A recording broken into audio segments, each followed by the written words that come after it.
राधे राधे, जय श्रीमन नारायण, हरे कृष्णा। कैसे हैं आप लोग? आशा करती हूँ कि भगवान हरि की कृपा आप सभी पर बनी रहे। और आज हम सुनेंगे भगवान जो करता है अच्छे के लिए करता है। तो चलिए ज़्यादा समय न लगाते हुए वीडियो को शुरू करते हैं। ईश्वर मेरे साथ ही हमेशा ऐसा क्यों करते हैं? ऐसी ज़िंदगी से तो अच्छा है कि मुझे उसी दिन मौत आ जाती जिस दिन मेरा बुरा समय आया था। घर की बालकनी में बैठा हुआ अविनाश हमेशा की तरह इन्हीं सब बातों को सोचता हुआ ईश्वर को कोस रहा था।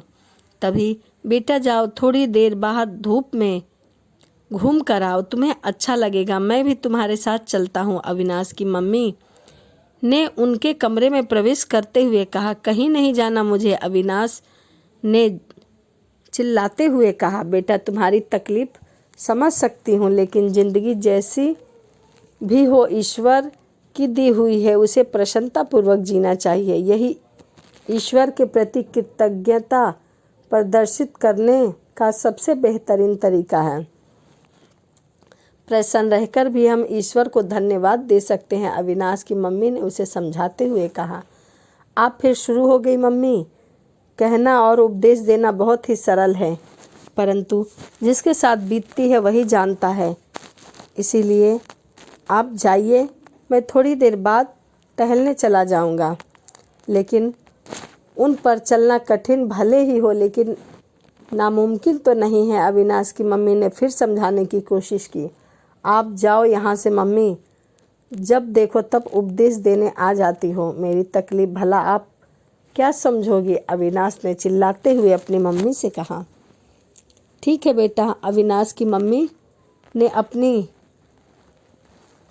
आंखों में आंसू लिए हुए और पोंछते हुए कमरे से बाहर निकल गई। एक दुर्घटना में अविनाश को अपाहिज बना दिया था। उसकी अपंगता शारीरिक से ज़्यादा मानसिक थी। उसके मम्मी पापा की लाख कोशिशों के बाद भी वह सामान्य जिंदगी नहीं जी पा रहा था। उसने अपने आप को एक चार दीवारी में ही कैद कर रखा था। वह कहीं भी आता जाता नहीं था। जब देखो तब वह बालकनी में बैठकर बाहर देखता रहता था। बाहर चल फिर रहे लोगों को देखकर उसका मन कभी दुखी तो कभी ईर्ष्या से भर जाता था। वह अपनी माँ की अपंगता को स्वीकार नहीं कर पा रहा था और न ही वह अपनी जिंदगी के इस अध्याय को बदल सकता था। उसने निराशा और करवाहट बढ़ती जा रही थी उसकी ज़िंदगी में। तभी एक सुबह उसे बाहर एक लड़की दिखाई दी। लड़की सांवली थी, लेकिन उसकी सांवली सी सूरत में एक गजब का आकर्षण था। यह उसके चेहरे पर खिली लेने वाली मुस्कुराहट का जादू था। उसकी लोगों की मदद करने की आदत का अविनाश उसे एक टक देखता रहता था। अविनाश के घर की बिल्डिंग के सामने एक बस स्टॉप था। घर की बालकनी से अब वह उसे अक्सर बस स्टॉप वहीं दिखाई दे जाती थी।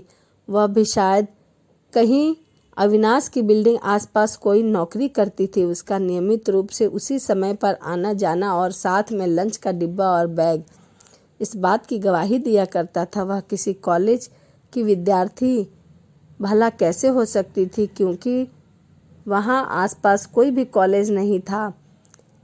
अविनाश की हर सुबह अब उसी के इंतज़ार से शुरू हुआ करती थी। अविनाश उसके तयशुदा समय से कुछ समय पहले ही बालकनी में जाकर बैठ जाता था और इंतज़ार करता था कि कब वह आएगी। सुबह शाम उस लड़की की एक झलक अविनाश की ज़िंदगी में टॉनिक का काम कर रही थी। वह लड़की कभी किसी बुजुर्ग को सड़क पार कराती तो कभी किसी की मदद कर दिया करती थी, कभी सड़क पर घूम रहे बच्चों को बिस्किट बांटती। एक दिन तो बहुत से बच्चे उसे घेर कर बैठे थे और शायद वह उन्हें कोई किस्सा या कहानी सुना रही थी। वह भी उन्मुक्त रूप से हंस रही थी। उसकी मोतियों जैसे दांत पकती देखकर अविनाश ने अनुपमा लगा लिया था कि इसे घेर कर बैठे हुए सभी मासूम बच्चे भी खिलखिलाकर हंस रहे थे। वह उसके साथ खड़े सभी बुजुर्ग पुरुष और महिलाएं भी बस में चढ़ने की मदद करती और सबसे अंत में खुद चढ़ कर जाया करती थी। इस चक्कर में कभी कभी उसकी बस भी छूट जाती थी। जब बस चली जाती तो उसके चेहरे पर वही परिचित मुस्कान देखने लग जाती थी, मानो उसकी ज़िंदगी में शिकायत नामक का कोई शब्द भी हो। एक दिन जैसे ही वह बस स्टॉप पर आई, बारिश होने लगी। अविनाश सोच रहा था कि आज वह लड़की बारिश से बचने के लिए उसके घर की बिल्डिंग में ही आ जाएगी, लेकिन ऐसा कुछ भी नहीं हुआ। सभी बच्चों ने उसे घेर लिया था। उसने अपना बैग और लंच बॉक्स सब स्टॉप पर बने टीन शेड के नीचे रख दिया था। वह बच्चों के साथ बलखाती नदी में बारिश के पानी में नृत्य करने लगी और बारिश का लुत्फ उठाने लगी। उस लड़की ने ऐसी एक चाबी तलाशी थी जिससे हर स्थिति में खुश रखा जा सकता था। जिंदगी के दरवाजे को खोला जा सकता था और फिर से जिंदगी जी जा सकती थी। एक दिन अविनाश भी वहां जाना चाहता था, लेकिन वह नहीं जा पाया। अभी तक भी वह अपने दुख और दुनिया से बाहर आने की हिम्मत नहीं जुटा सका था। अविनाश उस लड़की के साथ एक अनजाने से रिश्ते में बंध गया था। उस दोनों को बांधने वाली डोर अदृश्य थी। फिर वह लड़की कई दिनों तक अविनाश को दिखाई नहीं दी। हर रोज सुबह शाम बालकनी में बैठकर उसका इंतजार किया करता था, लेकिन वह इंतजार समाप्त होने का नाम ही नहीं ले रहा था। अविनाश को उसकी कमी खलने लगी थी, लेकिन अविनाश को उसके बारे में कुछ भी तो पता नहीं था कि वह लड़की कौन है, कहाँ रहती है। शायद फिर कभी अविनाश उसे देखे या ना देखे। एक दिन अविनाश ने तय किया कि वह सड़क पर घूमने वाले बच्चों से उस सांवली लड़की के बारे में पूछेगा। शायद उन्हें कुछ पता हो, लेकिन वह कैसे जाए। आज उसे अपनी लाचारी पर गुस्सा आ रहा था। उसने ठान लिया था कि वह आज जाकर ही रहेगा। अविनाश ने अपनी बैसाखी उठा ली और लगभग 1 साल बाद वह अपने घर से निकलकर कहीं बाहर जा रहा था। जब वह अपनी बैसाखी उठाकर जाने लगा तो उसकी मम्मी बोलने ही वाली थी कि बेटा अकेले कहाँ जा रहे हो, लेकिन पापा ने हाथ से उन्हें कुछ न बोलने का इशारा कर दिया और दोनों बस उसे जाता हुआ देखने लगे। मम्मी पापा दरवाजे पर खड़े होकर अविनाश को जाता हुआ देखने लगे।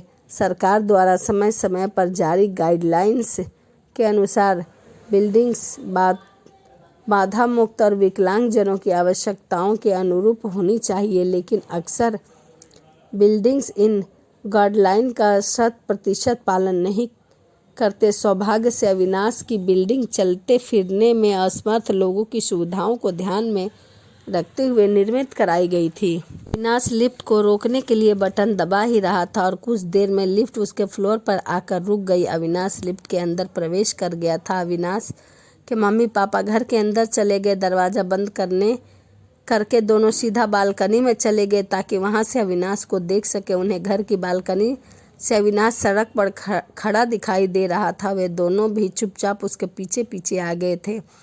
अविनाश ने सड़क के दोनों तरफ देखकर सड़क क्रॉसिंग की और बस स्टॉप तक जा पहुंचा। उसने बच्चों से उस सांवली सलोनी लड़की के बारे में पूछताछ शुरू कर दी। बच्चों ने कहा कि पता नहीं दीदी, बहुत दिनों से इधर नहीं आ रही है। इधर उधर काफ़ी पूछने पर पता चला कि दीदी किसी हॉस्पिटल में काम किया करती थी। अविनाश के घर के आसपास 2-3 हॉस्पिटल थे। अब अविनाश ने हर हॉस्पिटल में जाकर उसके बारे में पूछना शुरू कर दिया था। अब तक अविनाश के मम्मी पापा भी आ गए। अविनाश अपने मम्मी पापा के साथ हॉस्पिटल जा पहुंचा और वहां उसने रिसेप्शन पर पूछताछ की। रिसेप्शनिस्ट ने पूछा, आप इनके बारे में जानना चाहते हैं, उनका नाम बताइए। अविनाश ने कहा, पता नहीं उनका क्या नाम है, वह क्या काम करती थी, पता नहीं, शायद नर्स होगी। अविनाश ने कहा, कोई फ़ोटो